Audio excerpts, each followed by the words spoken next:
বদলে গেছে পিচ, বদলে গেছে দেশ, বদলে গেছে প্রতিপক্ষ, আর এতে করে যেন বদলে গেছে বাংলাদেশের ম্যাচের ফলাফল। ওয়েস্ট ইন্ডিজের বিপক্ষে দারুণ এক জয় তুলে নিয়েছে টাইগাররা। কেন এই ফরম্যাটটা পছন্দের বাংলাদেশের, সেটাই প্রমাণ করে দিয়েছে মুস্তাফিজ, তাওহিদ হৃদয়, মেহেদী মিরাজরা।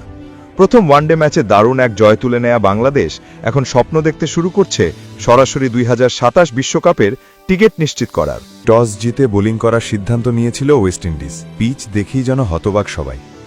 এমন পিচেও তবে খেলা যায়? ফাটা পিচ যে তৈরি করা হয়েছে বোলারদের সুবিধা দিতে, সেটা বুঝার বাকি নেই কারোরই।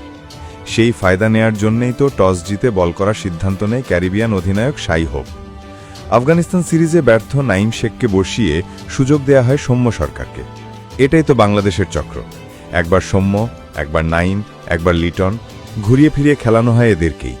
সুযোগ দেয়া হচ্ছে না নতুন কাউকে, তাতে ঘুরে ফিরে ফলাফলে সেই আগেরটাই।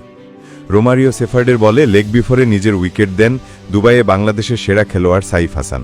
3 রানে বিদায় নেন তিনি। পরের ওভারেই বিদায় নেন সৌম্য সরকার। তার ব্যাটে আসে 4 রান। 2 ওপেনারের দ্রুত বিদায়ের পর ঘুরে দাঁড়ানোর চেষ্টা করে বাংলাদেশ।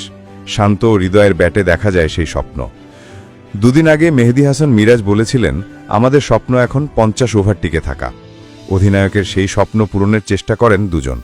রান তোলা নয়, পিচ কামড়ে থাকাই ছিল দুজনের উদ্দেশ্য। টেস্ট টি20 নিয়ে যখন বিশ্ব ক্রিকেট তোলপাড়, বাংলাদেশ যেন দিল ভিন্ন আরেকটি আইডিয়া। চাইলে ওয়ানডে টেস্ট নামক ফরম্যাটও বানানো যায়। সেই পথেই হাঁটছিলেন দুজন। শান্তর কচ্ছপ গতির ইনিংস থামে 32 রানে, যেখানে তিনি খরচ করেন 63 বল, প্রায় 50 স্ট্রাইক রেটে ব্যাটিং। এদিকে 11তম হাফ সেঞ্চুরি তুলে নেন তাওহিদ হৃদয়। একসাথে গ্রো করার এই জার্নি চলুক আগামীতেও। পাঠাও 10 years of growing with you। তবে হাফ সেঞ্চুরির পর আর টিকে থাকতে পারেননি তিনি। তার ব্যাটে আসে 90 বলে 51 রান। দুজনেই যেন অধিনায়কের কথা বাস্তব করতেই দৃঢ় চিন্তায় ছিলেন। এদিকে অভিষিক্ত মাহিদুল অঙ্কন তো ব্যাট চালাতেই পারছিলেন না। তিনি ছিলেন টেস্ট মেজাজে। এরপর তার সাথে যুক্ত হন মেহেদী হাসান মিরাজ।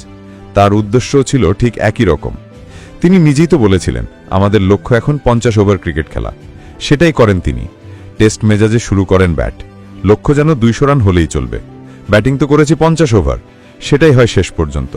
যদিও অবদান ছিল রিশাদের। 13 বলে 26 রানের ঝড় তোলেন তিনি।